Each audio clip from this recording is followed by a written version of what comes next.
Okay friends, now we are going to discuss about a hypersensitivity reaction. Hypersensitivity reaction.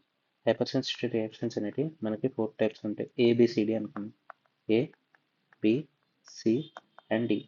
A for anaphylaxis and atrophy. And B for antibody mediated. And C for complex mediated. Okay, complex mediated. And D for delayed type of hypersensitivity. Okay, ఈ first 3 hypersensitivity ఏదుందో this is a antibody mediated ఉంటుంది. Okay, this delayed type of hypersensitivity, it is T cell mediated. Okay, now coming to individual. First type 1 hypersensitivity గురించి మాట్లాడుకుందాం. Type 1 hypersensitivity. Type 1 hypersensitivity reaction అనేది దీంట్లో 2 phases ఉంటాయి. First sensitization phase and second response phase. First sensitization phase and second re-exposure phase. Sensitization phase, second re-exposure phase. Okay, sensitization ఫేజ్లో ఏమవుతుంది? Sensitization ఫేజ్లో నార్మల్గా ఒక అలర్జన్ ఉంటుంది. అలర్జన్ ఎప్పుడైతే మనకి అలర్జన్ అంటే this is the antigen. Allergen నుంచి యాంటీజెన్ అనేది మన హోస్ట్ లోపలికి ఎంటర్ అవుతుంది. Enter the host. ఇప్పుడు హోస్ట్ లోపలికి ఎంటర్ అయిన తర్వాత హోస్ట్లో యాంటీజెన్ ప్రజెంటింగ్ సెల్స్ ఉంటాయి. ఆ antigen presenting cell will take the host antigen presenting cell plus this allergen or antigen presenting cell plus allergen will take it to the CD4 T cells. Okay, CD4 T cells దగ్గర తీసుకెళ్తే it is differentiated into TH2 cells లెక్క differentiate అవుతాయి. Okay, TH2 cells నుంచి మనకి ఏమేమి produce అవుతుంది? IL4, IL5 and IL13 అనేది produce అవుతుంది. ఓకే, ఇప్పుడు ఒక్కొక్క దానికి ఒక్కొక్క ఫంక్షన్ ఉంటాయి. IL4, IL5 and IL13. IL4 ఏం చేస్తుందంటే ఇట్ కాజెస్ ఇంకా TH2 సెల్స్ని ప్రొడక్షన్ చేయడానికి చేస్తుంది. అంతేకాకుండా ఇట్ కాజెస్ ఏంటిది B cells growth and proliferation చేస్తుంది. ఇంక్రీజ్ బి సెల్స్ అవుతుంది అప్పుడు. అండ్ నార్మల్గా మామ్ అండ్ డాడ్ నుంచి ఈ అండ్ జి అనేది ప్రొడ్యూస్ అవుతుంది. అంటే IM, IG, D అక్కడ నుంచి ఇక్కడ మనకి క్లాస్ స్విచ్చింగ్ అనేది జరుగుతాయి. It helps in class switching from IgM and IgD to IgE and IgG. Okay, so IL4 వల్ల మనకి TH2 సెల్స్ పెరుగుతాయి, B cells growth and proliferation అనేది పెరుగుతుంది, అండ్ IgE అండ్ IgG అనేది పెరుగుతుంది. No coming to IL5. IL5 ఏం చేసేదంటే it stimulates BAE ఏంటిది B cell growth and proliferation చేస్తుంది. A production, okay, IgA, okay, IgA ప్రొడక్షన్కి హెల్ప్ చేస్తుంది. అంతేకాకుండా ఎసినోఫిల్స్, ఓకే, ఎసినోఫిల్స్ ప్రొడక్షన్కి కూడా హెల్ప్ చేస్తుంది. సో మనకి బి సెల్స్ పెరుగుతాయి, ఈ సెల్స్ పెరుగుతాయి and IgA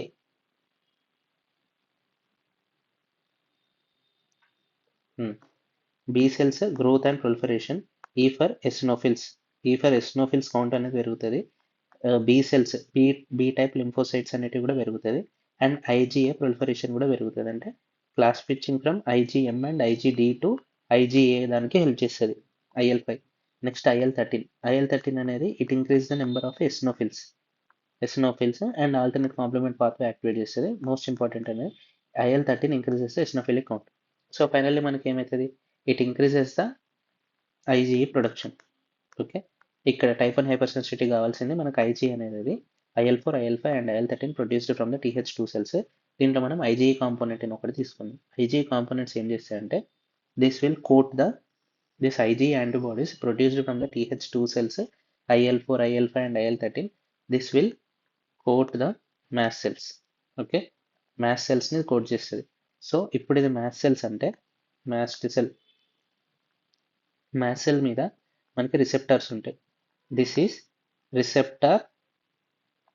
receptor for FC region of IgE. దీన్ని ఏమంటారు? FCER1 అంటారు. FCER1 receptor on the mast cell మీదకి మనకి IgE వచ్చి బైండ్ అవుతుంది. IgE, దిస్ ఇస్ IgE దాంట్లో చూసుకుంటే ఇప్పుడు ఇది IgE అనుకుంటే దిస్ రీజియన్స్ ఏవైతే ఉన్నాయో this regions is FAB regions. This is FC regions. Okay, this is constant region. ఇక్కడ మనకి యాంటిజెన్ బైండ్ అయ్యే రీజన్. ఓకే, ఇది FAB region, this is FC region. So here FC region will bind to the, this FC region will bind to the FC receptor for IgE on the mast cell దగ్గర ఇది bind out అవుతుంది. So now finally mast cell దాని మీద FCER1, దాని మీద మనకి IgE అనేది bind అయింది. This reason is called as a FC region and this region is called as FAB region. Okay, now this is called as sensitized mast cell, sensitized mast cell, and there is no degranulation. Okay, this is first exposure wala. Now coming to second exposure or re-exposure. Second or re-exposure అయినప్పుడు ఏమవుతుందంటే some allergens re-exposure అవడం వల్ల no allergen, okay, allergen or antigen will bind to the FAB region on IgE bound to mast cell. అంటే ఇప్పుడు ఇది mast cell, దాని మీద this is FCER1, ఇది ఇంకో mast cell. FCER1 మీద మనకి IgE ఉంది.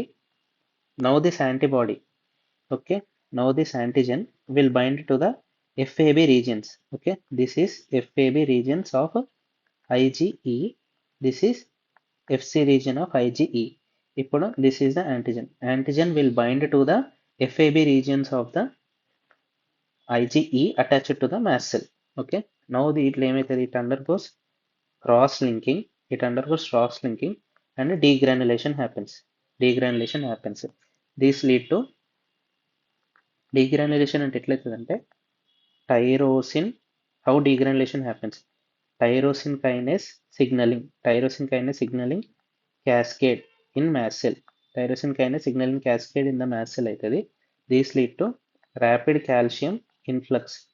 Okay, rapid calcium influx lead to activation of protein kinase C, leading to protein kinase C activation అయితే leading to mast cell cytoplasmic granules అనేటివి fuse to cell membrane and release preformed mediators. So this is how degranulation of the mast cell happen. ఇప్పుడు mast cell degranulation అవడం వల్ల మనకి ఏమేమి produce అవుతుంది, ఇవి two ఫేస్లలో ప్రొడ్యూస్ అవుతుంది. First immediate, next late or delayed.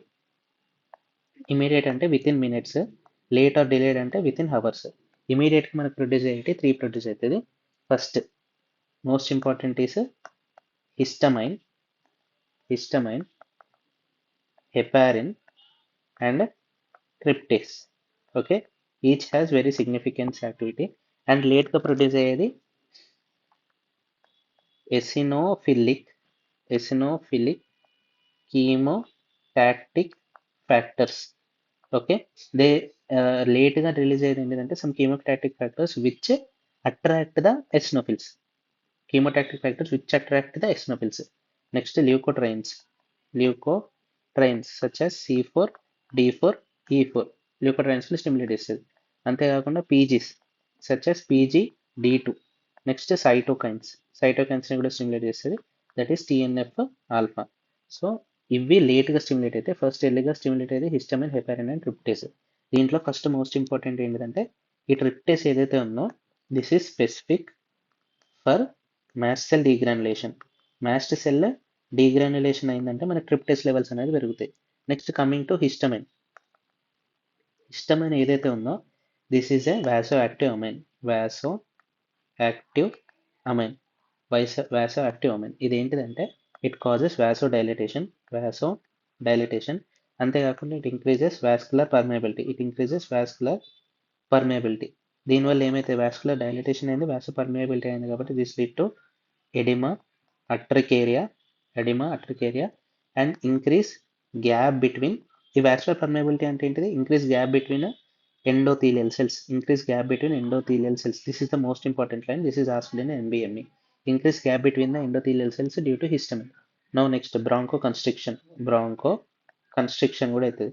Histamine causes bronchoconstriction, these leading to wheeze and respiratory distress, wheeze and respiratory distress. And GI దగ్గర ఏమవుతుంది? It causes a hypermotility in GI, leading to cramps and diarrhea. Okay, cramps, diarrhea, wheezing, respiratory distress, edema and urticaria అనేది ఉంటుంది. And ఇప్పుడు total mediators ఏం చేస్తాయంటే this leads to inflammation and tissue damage. So this is what happens in the type 1 hypersensitivity reaction.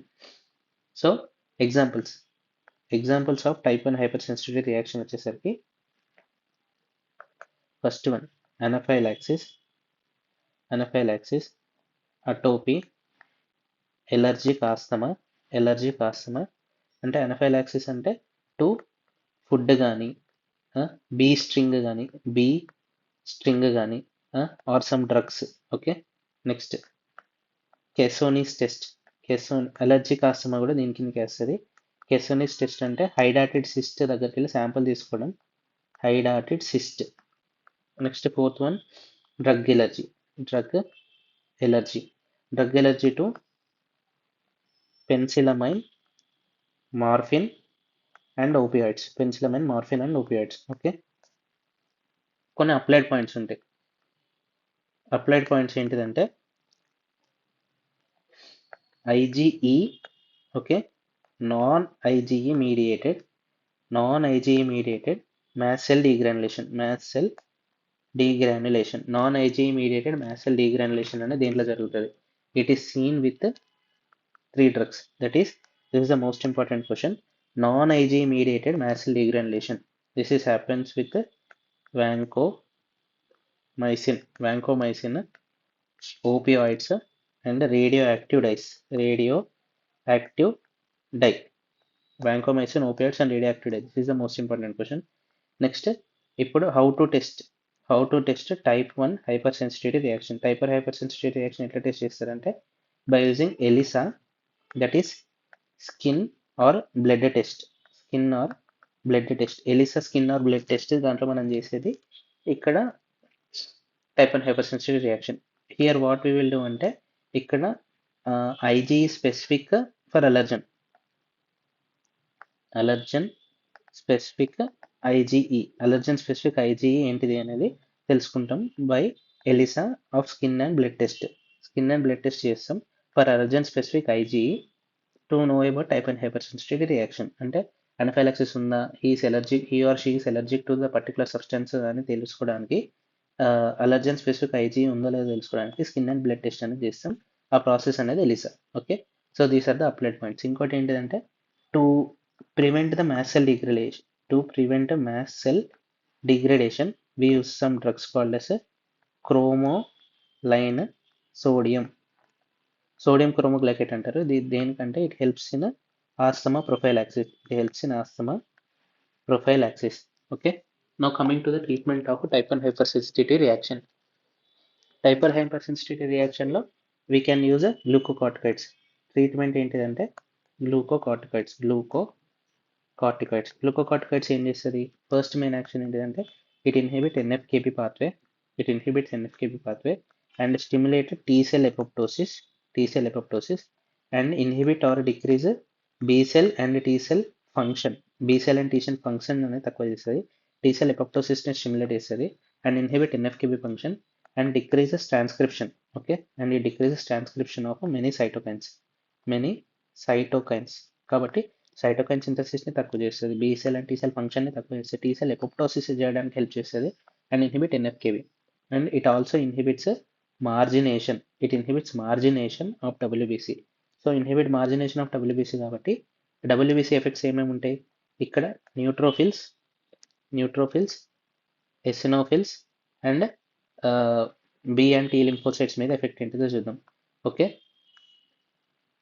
Glucocorticoids ఏం చేస్తుందంటే neutrophils ని బయటికి రాకుండా చేస్తుంది from the blood vessel. So neutrophil count in the blood vessel will be more. Okay, neutrophilia అవుతుంది, and eosinophils levels అనేది తక్కువైపోతాయి. Eosinophil అంటే glucocorticoids will kill the eosinophils, so eosinophils level will be down and B and T cells అనేటిని T cells apoptosis చేస్తుంది. అంతేకాకుండా B cell tea cell function అనేది తక్కువైతాయి కాబట్టి lymphocytes level will be also more. Lymphocytes level will be less. Therefore, neutrophils will be more, eosinophils will be less, and B and T lymphocytes will be less. So this is the action of glucocorticoids on different types of blood cells. Okay. Now coming to type 2 hypersensitivity.